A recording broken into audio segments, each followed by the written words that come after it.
এক গাঁয়ে ছিল এক ডিম বিক্রেতা। সারা দিন গ্রামে গ্রামে ঘুরে ফেরি করে ডিম বেচে, কোনো রকমে তার সংসার চলত। একদিন হলো কি, সাদা ডিম 10 টাকা, লাল ডিম 11 টাকা।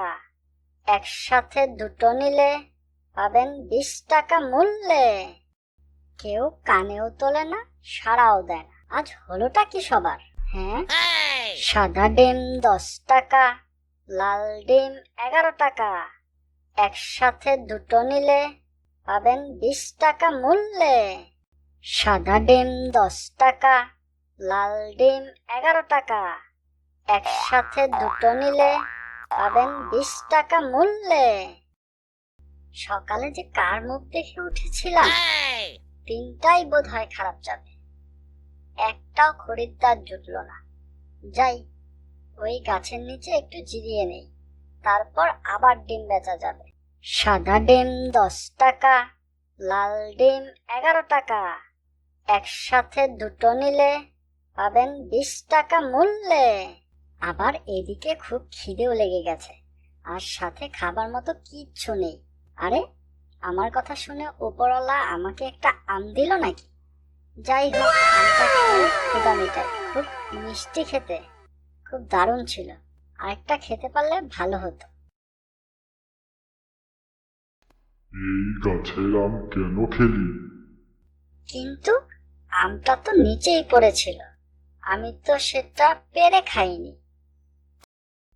আম গাছ থেকেই পেরে হোক আর না পেরেই হোক, আম তো তুই খেয়েছিস। এখন তোকে এর শাস্তি পেতেই হবে। আমি তো না বুঝেই অপরাধ করেছি, আমাকে মাফ করে দাও দত্ত মশাই।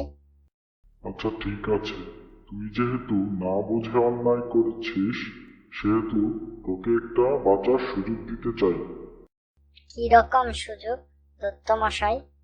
তোকে আমি 5টা ধাঁধা জিজ্ঞেস করব। প্রতিটা ধাঁধা জিজ্ঞেসের পর আমি গাছ থেকে একটা পাতা ফেলব, আর পাতা মাটিতে পড়ার আগেই তোকে ধাঁধার উত্তর দিতে হবে। উত্তর দিতে না পারলে তুই মরবি, আর ভুল করলেও তুই মারা যাবি।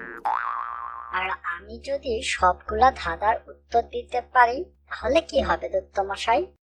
আর তোর বরাদ্দ সময়ের মধ্যে যদি তুই সবগুলো ধাঁধার উত্তর ঠিকঠাক দিতে পারিস, তাহলে তুই বেঁচে যাবি, আর আমি একটা সোনার বাটিতে পরিণত হব। ও, এই ব্যাপার।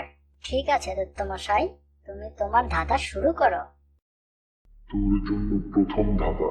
এক বাড়ির 2 দরজা দিয়ে জল গড়িয়ে পড়ে, হাওয়া ছাড়া আর হাওয়া নেওয়ার পরে। এটার উত্তর কি হবে? এটার উত্তর হলো সর্দি। তুই ডিম বিক্রি করলে কি হবে? তোর তো দেখি অনেক বুদ্ধি। এখন তোর জন্য দ্বিতীয় ধাঁধা। এটার উত্তর দে। এক গাছে বহু ফল, গায়ে কাটা কাটা, পাকলে ছাড়াও যদি গায়ে লাগে আঠা। এটার উত্তর কি হবে বল? এই ধাঁধার উত্তর হলো কাঁঠাল। এই ধাঁধারও তুই সঠিক উত্তর দিয়ে দিলি। এখন তৃতীয় ধাঁধার জন্য তৈরি হ। একলা তারে যায় না দেখা, সঙ্গী গেলে বাঁচে, আধার দিকে বয়ে পালায়, আলোয় ফিরে আসে। এই ধাঁধার উত্তর কি? এবার তুই এই ধাঁধার উত্তর দিতে পারবি না। এই ধাঁধাটির উত্তর হলো ছায়া। এই ডিমালা, তুই কি ধাঁধার মাস্টার নাকি? সব ধাঁধার উত্তর দেখি তুই ঠিকঠাক দিচ্ছিস। এবার আর তোর রক্ষা নেই। এবার চতুর্থ ধাঁধার জন্য প্রস্তুত হ। কোন গাছেতে হয় না ফুল, আছে শুধু গন্ধ, গাছতলে গেলে সবাই পাবে তার গন্ধ। এর উত্তর কি হবে? এই ধাঁধাটির উত্তর হলো চন্দন। না, তুই তো দেখছি এখান থেকে বেঁচে যাবি। তোকে তো তোর অপরাধের শাস্তি পেতেই হবে।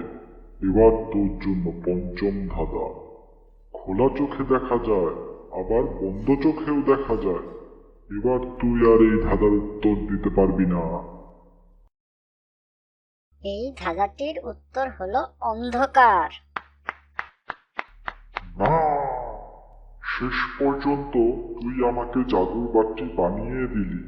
এই বাটির কাছে তুই যা চাবি তাই পাবি। আর এভাবে দত্ত একটা জাদুর বাটিতে পরিণত হয়। দেখি এই বাটির গুণাগুণ পরখ করে দেখি। আমি অনেক মিষ্টি খেতে চাই। তার সামনে অনেক মিষ্টি আসে আর সে সেগুলো খায়। আর এভাবেই ডিম বিক্রেতার সুদিন ফিরে। আর সে সুখে শান্তিতে দিন কাটাতে থাকে। গল্পটি যদি আপনাদের কাছে ভালো লাগে তাহলে সাবস্ক্রাইব, লাইক, কমেন্ট এবং শেয়ার করতে ভুলবেন না কিন্তু। আবারও দেখা হবে নতুন কোনো গল্প নিয়ে। আজকের মতো বিদায় নিচ্ছি।